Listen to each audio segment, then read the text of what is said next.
সময়ের ডাক। আজ তোমাকে এমন একটা সত্য কথা শোনাতে চাই যেটা স্কুল, কলেজ বা কোনো কোচিং সেন্টার কখনো বলেনি।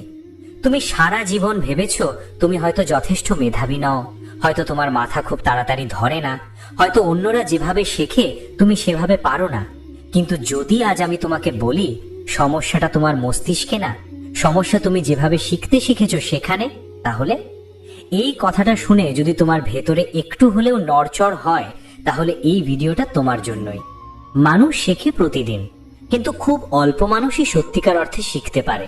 আমরা তথ্য জমাই, মুখস্থ করি, পরীক্ষার জন্য পড়ি, আবার ভুলে যাই। বছরের পর বছর এভাবেই চলতে থাকে। অথচ একই পৃথিবীতে এমন মানুষ আছে যারা একটার পর একটা নতুন বিষয় আয়ত্ত করে নেয়, একসাথে বহু বিষয় দক্ষ হয়ে ওঠে। আর সবচেয়ে আশ্চর্যের বিষয়, তারা শেখাকে কখনো বোঝা মনে করে না। তাদের কাছে শেখা মানে চাপ নয়, শেখা মানে খেলাধুলা, অনুসন্ধান, আনন্দ। এই মানুষগুলোকেই বলা হয় পলিম্যাথ। আর এই বইটি ঠিক সেই পলিম্যাথ মানসিকতার দরজাটা তোমার জন্য খুলে দেয়। আমাদের সমাজে শেখাকে খুব সংকীর্ণভাবে দেখা হয়। বলা হয় একটাতে ফোকাস করো, বাকি সব বাদ দাও। কিন্তু বাস্তব জীবনে সমস্যা কখনো এক বিষয়ের মধ্যে সীমাবদ্ধ থাকে না। জীবনের সমস্যা আসে নানা দিক থেকে, মানসিক, আর্থিক, সামাজিক, প্রযুক্তিগত। একমাত্র যারা বিভিন্ন বিষয়ের মধ্যে সংযোগ তৈরি করতে পারে তারাই এসব সমস্যার সমাধান বের করতে পারে। এই বই আমাদের শেখায় জ্ঞান আলাদা আলাদা দ্বীপ নয়, জ্ঞান একটা নেটওয়ার্ক, যেখানে একটার সাথে আরেকটার গভীর সম্পর্ক আছে। পিটার হলিন্স এই বইয়ে খুব স্পষ্টভাবে দেখিয়েছেন বেশিরভাগ মানুষ শেখার সময় শুধু তথ্য নেয়, কিন্তু প্রক্রিয়াটা বোঝে না। তারা জানে কি, কিন্তু জানে না কেন আর কিভাবে। ফলে সেই জ্ঞান কখনো দীর্ঘস্থায়ী হয় না, কাজে লাগে না। পলিম্যাথ মানসিকতা এখানে আলাদা। একজন পলিম্যাথ কোনো বিষয় শেখার সময় সেটাকে শুধু মুখস্থ করে না, সে সেটাকে নিজের অভিজ্ঞতার সাথে জুড়ে দেয়, অন্য বিষয়ের সাথে মিলিয়ে দেখে, প্রশ্ন তোলে, ভুল করে, আবার শেখে। এই প্রক্রিয়াটাই তাকে সাধারণ মানুষের থেকে আলাদা করে তোলে। এই বই তোমাকে শেখায় শেখা মানে বেশি পড়া না, শেখা মানে গভীরভাবে চিন্তা করা। তুমি যদি 1 ঘন্টা পড়ে 10টা তথ্য জানো কিন্তু কোনোটাই ব্যবহার করতে না পারো, তাহলে সেটা শেখা নয়। কিন্তু যদি তুমি একটা ধারণা বুঝে সেটাকে নিজের জীবনের সাথে মিলিয়ে ফেলতে পারো, তাহলে সেটাই আসল শেখা। পলিম্যাথরা ঠিক এই কাজটাই করে। তারা অল্প শেখে কিন্তু গভীরভাবে শেখে, আর গভীর শেখা কখনো নষ্ট হয় না। আমরা ছোটবেলা থেকে ভয় নিয়ে শিখতে অভ্যস্ত। ভুল করলে বকা, কম নাম্বার পেলে লজ্জা, প্রশ্ন করলে বলা হয় বেশি কথা বলছো। ফলে ধীরে ধীরে আমাদের কৌতূহল মরে যায়। এই বই সেই কৌতূহলটাকে আবার জাগিয়ে তোলে। এটা বলে ভুল করা শেখার সবচেয়ে শক্তিশালী অস্ত্র, কারণ ভুল না করলে মস্তিষ্ক কখনো নতুন সংযোগ তৈরি করে না। পলিম্যাথরা তাই ভুলকে ভয় পায় না, তারা ভুলকে ব্যবহার করে। এই বইয়ের প্রথম এবং সবচেয়ে গুরুত্বপূর্ণ শিক্ষা হলো তুমি যা শিখছো সেটা আলাদা করে রাখবে না, সব জ্ঞানকে একসাথে ভাবতে শেখো। গণিত শুধু সংখ্যার খেলা না, এটা যুক্তির ভাষা। ইতিহাস শুধু অতীত না, এটা মানুষের আচরণের মানচিত্র। বিজ্ঞান শুধু সূত্র না, এটা প্রশ্ন করার সাহস। যখন তুমি এইভাবে দেখতে শুরু করবে তখন শেখা আর কঠিন লাগবে না, বরং নেশার মতো লাগবে। এই জায়গা থেকেই তোমার যাত্রা শুরু হয়। আজ তুমি যদি নিজেকে শুধু একজন ছাত্র, কর্মচারী বা সাধারণ মানুষ ভাবো, এই বই ধীরে ধীরে তোমার সেই পরিচয় ভেঙে দেবে। এটা তোমাকে দেখাবে তুমি চাইলে একাধিক জগতে বাস করতে পারো, একাধিক দক্ষতা গড়ে তুলতে পারো, নিজের চিন্তাকে অন্য উচ্চতায় নিয়ে যেতে পারো। কারণ পলিম্যাথ হওয়া কোনো প্রতিভার বিষয় না, এটা একটা সিদ্ধান্ত, একটা অভ্যেস, একটা মানসিকতা। এখানেই এই গল্পের প্রথম দরজাটা খুলে যায়। সামনে আরো গভীর কথা আসবে, কিভাবে মস্তিষ্ক নতুন জিনিস দ্রুত ধরে, কিভাবে শেখাকে সহজ করা যায়, কিভাবে কম সময়েও বেশি শেখা সম্ভব। কিন্তু তার আগে এই একটা সত্য মনে গেঁথে রাখো, তুমি কম বুদ্ধিমান নও, তুমি শুধু ভুল পদ্ধতিতে শিখতে শিখেছো। আর সেই পদ্ধতি বদলালেই তোমার পুরো শেখার জগৎ বদলে যেতে পারে। যখন মানুষ প্রথমবার বুঝতে শুরু করে যে শেখা আসলে মুখস্থ করার নাম নয়, তখন তার ভেতরে এক অদ্ভুত ভয় জন্ম নেয়। ভয়টা হলো আমি এতদিন ভুলভাবে শিখে এসেছি। এই ভয়টা খুব স্বাভাবিক, কারণ বছরের পর বছর ধরে আমাদের শেখানো হয়েছে যে শেখা মানে বই খুলে বসা, কিছু লাইন আন্ডারলাইন করা আর পরীক্ষার হলে সেগুলো উগড়ে দেওয়া। কিন্তু বাস্তব জীবনে এই শেখা কোনো কাজে আসে না। পিটার হলিন্স এখানে খুব পরিষ্কার করে বলেন, আমরা তথ্যভিত্তিক মানুষ তৈরি করছি, কিন্তু চিন্তাশীল মানুষ তৈরি করছি না। একজন পলিম্যাথ ঠিক এখানেই আলাদা হয়ে যায়।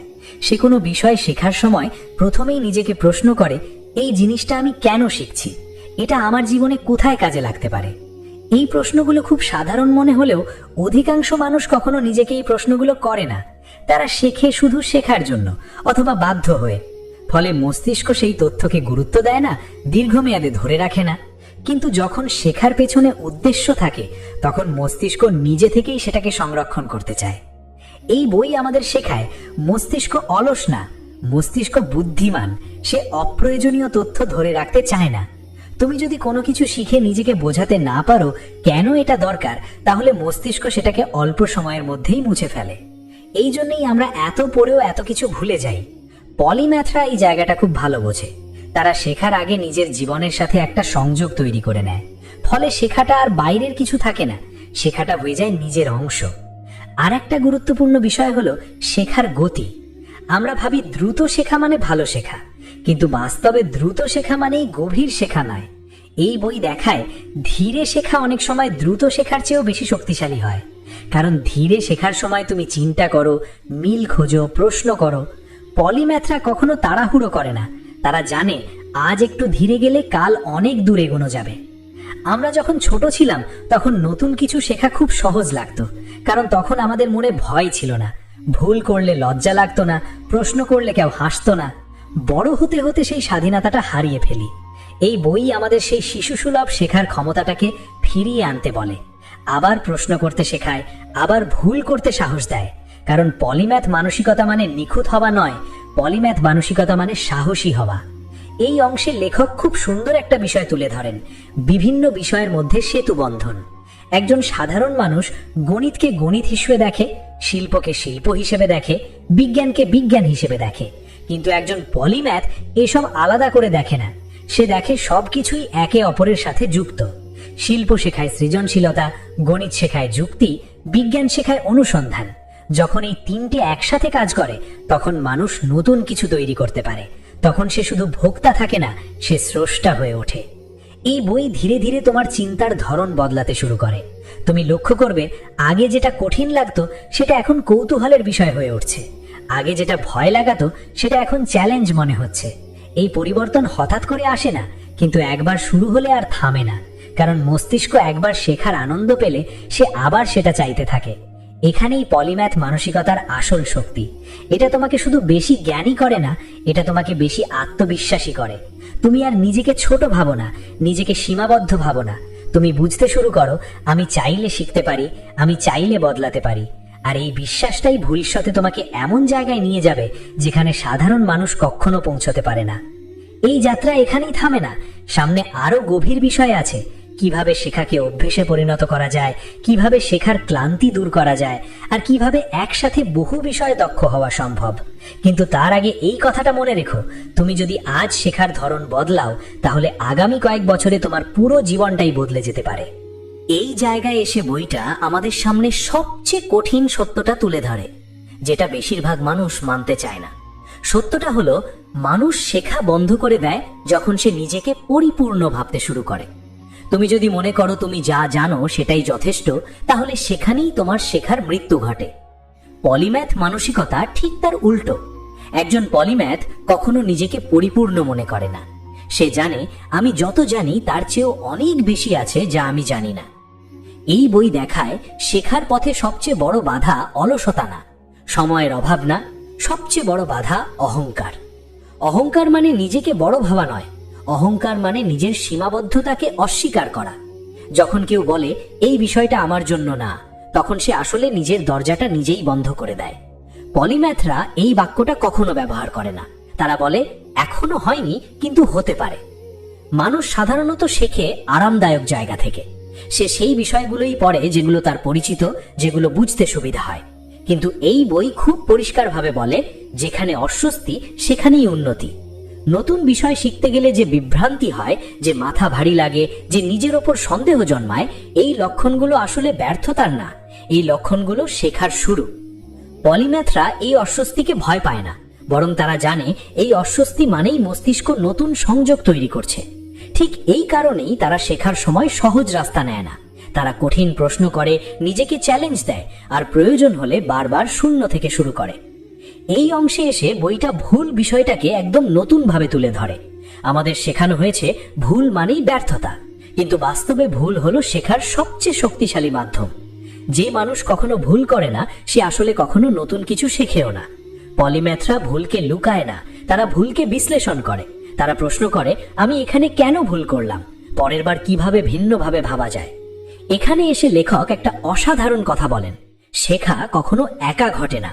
তুমি যখন কোনো নতুন বিষয় শিখছো তখন সেটা আগের শেখা বিষয়গুলোর উপর দাঁড়িয়ে থাকে। যদি তুমি সেই পুরনো জ্ঞানকে ব্যবহার না করো তাহলে নতুন শেখাটাও দুর্বল হবে। পলিম্যাথরা সব সময় পুরনো শেখার সাথে নতুন শেখার সেতু বানায়। তারা মিল খোঁজে, তুলনা করে, সম্পর্ক তৈরি করে। এই কারণেই তারা দ্রুত শিখতে পারে, কারণ তাদের মস্তিষ্ক ফাঁকা জায়গায় নতুন তথ্য রাখে না, বরং আগে থেকে তৈরি নেটওয়ার্কের সাথে নতুন তথ্য জুড়ে দেয়। এই প্রক্রিয়াটা বাইরে থেকে জাদুর মতো মনে হলেও আসলে এটা অভ্যাসের ফল। যে কেউ চাইলে এই অভ্যাস গড়ে তুলতে পারে। এই বই আমাদের আরো শেখায়, শেখা মানে সবসময় বই পড়া না। শেখা মানে দেখা, শোনা, পরীক্ষা করা, ব্যর্থ হওয়া, আবার চেষ্টা করা। একজন পলিম্যাথ জীবনের সবকিছুকেই শেখার সুযোগ হিসেবে দেখে। সে কথোপকথন থেকে শেখে, ভুল সিদ্ধান্ত থেকে শেখে, অন্যের অভিজ্ঞতা থেকে শেখে। এই দৃষ্টিভঙ্গিটাই তাকে সাধারণ মানুষের থেকে আলাদা করে দেয়। এই পর্যায়ে এসে মানুষ ধীরে ধীরে বুঝতে শুরু করে, শেখা আসলে নিজের পরিচয় বদলানোর প্রক্রিয়া। তুমি আর শুধু একজন দর্শক নও, তুমি অংশগ্রহণকারী। তুমি আর শুধু তথ্য গ্রহণ করছো না, তুমি চিন্তা তৈরি করছো।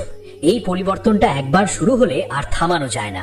এই জায়গা থেকেই শেখা একটা দায়িত্ব হয়ে ওঠে, কারণ তুমি তখন জানো, আমি যদি আজ না শিখি তাহলে কাল পিছিয়ে পড়ব। এই উপলব্ধিটাই মানুষকে নিয়মিত শেখার পথে নিয়ে যায়। পলিম্যাথরা অনুপ্রেরণার জন্য অপেক্ষা করে না, তারা অভ্যাস তৈরি করে। আর অভ্যাস একদিনে তৈরি হয় না, কিন্তু একদিনেই শুরু করা যায়। এই যাত্রা এখানেই শেষ নয়, সামনে আরো গভীর কথা আসবে।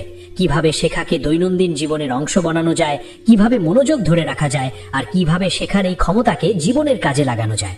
কিন্তু তার আগে এই একটা সত্য মনে রাখো, তুমি যতদিন শেখা চালিয়ে যাবে ততদিন তুমি থামবে না। আর থামবে না মানেই তুমি এগোচ্ছ। এই জায়গায় এসে বইটা আর শেখানোর চেষ্টা করে না, বরং খুব শান্তভাবে একটা আয়নার সামনে দাঁড় করিয়ে দেয়। তুমি তখন নিজেকে জিজ্ঞেস করতে বাধ্য হও, আমি কি সত্যি শিখছি নাকি শুধু সময় কাটাচ্ছি? কারণ শেখা মানে তথ্য জমানো না, শেখা মানে নিজের চিন্তার কাঠামো বদলানো। তুমি যখন নতুনভাবে চিন্তা করতে শেখো তখন পৃথিবীও তোমার কাছে নতুনভাবে ধরা দেয়। এই বইয়ের সবচেয়ে গভীর শিক্ষা হলো, শেখা কখনো আলাদা কোনো কাজ না, শেখা হলো বেঁচে থাকার একটি পদ্ধতি। তুমি যেভাবে সমস্যার দিকে তাকাও, যেভাবে প্রশ্ন করো, যেভাবে ব্যর্থতাকে ব্যাখ্যা করো, এসবই শেখার অংশ। একজন পলিম্যাথ তাই আলাদা করে শেখার সময় বের করে না, সে জীবনের প্রতিটা মুহূর্তকে শেখার সুযোগ বানিয়ে নেয়। এখানে এসে বোঝা যায়, বহু বিষয়ে দক্ষ হওয়া মানে সবকিছু জানা না, বরং মানে হলো যে বিষয়টা সামনে আসবে সেটা শেখার সাহস রাখা, ভয় না পাওয়া যে আমি পারবো না। এই সাহসটাই মানুষকে ধীরে ধীরে শক্ত করে তোলে, কারণ যখন ভয় কমে তখন কৌতূহল বাড়ে, আর কৌতূহলই শেখার আসল জ্বালানি। এই বই আমাদের আরেকটা গুরুত্বপূর্ণ কথা শেখায়, নিজেকে তুলনা করা বন্ধ করতে হবে। অন্য কেউ কত দ্রুত শিখছে, কত দূর এগিয়েছে, এসব দেখে নিজের পথ মাপলে শেখা থেমে যায়। পলিম্যাথরা শুধু একটাই তুলনা করে, আজকের আমি কি গতকালের আমি থেকে একটু ভালো? এই একটা মাত্র প্রশ্নই তাদের এগিয়ে রাখে। যখন তুমি শেখাকে দায়িত্ব হিসেবে নিতে শুরু করো তখন জীবনের অনেক ভয় নিজে থেকেই ছোট হয়ে যায়। নতুন কাজ, নতুন সুযোগ, নতুন সিদ্ধান্ত এসব আর আতঙ্ক তৈরি করে না, কারণ তুমি জানো আমি শিখতে পারি। আর যে মানুষ শিখতে পারে তাকে কেউ থামাতে পারে না। এই বই শেষ হয় কোনো বড় বক্তব্য দিয়ে না, বরং এক ধরনের নীরব আত্মবিশ্বাস দিয়ে। এমন আত্মবিশ্বাস যেটা চিৎকার করে না, প্রমাণ দেখাতে ব্যস্ত থাকে না, শুধু কাজ করে যায়, শেখে যায়, আর ধীরে ধীরে নিজের জায়গা তৈরি করে। যদি এই ভিডিওর কথাগুলো তোমার ভেতরে সামান্য হলেও নাড়া দিয়ে থাকে, যদি মনে হয় আমার শেখার ধরনটা বদলানো দরকার, তাহলে এই কন্টেন্ট তার উদ্দেশ্য পূরণ করেছে। এই যাত্রা এখানেই থামছে না, কারণ শেখার যাত্রা কখনো শেষ হয় না।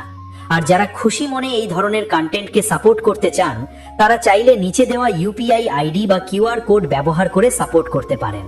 এটা কোনো বাধ্যবাধকতা নয়, শুধু ভালো লাগা আর অনুপ্রেরণার একটা ছোট্ট প্রকাশ। নিজেকে শেখার পথে রাখো, নীরবে এগো, আর মনে রেখো, যে মানুষ শিখতে জানে তার ভবিষ্যৎ নিজেই তৈরি হয়।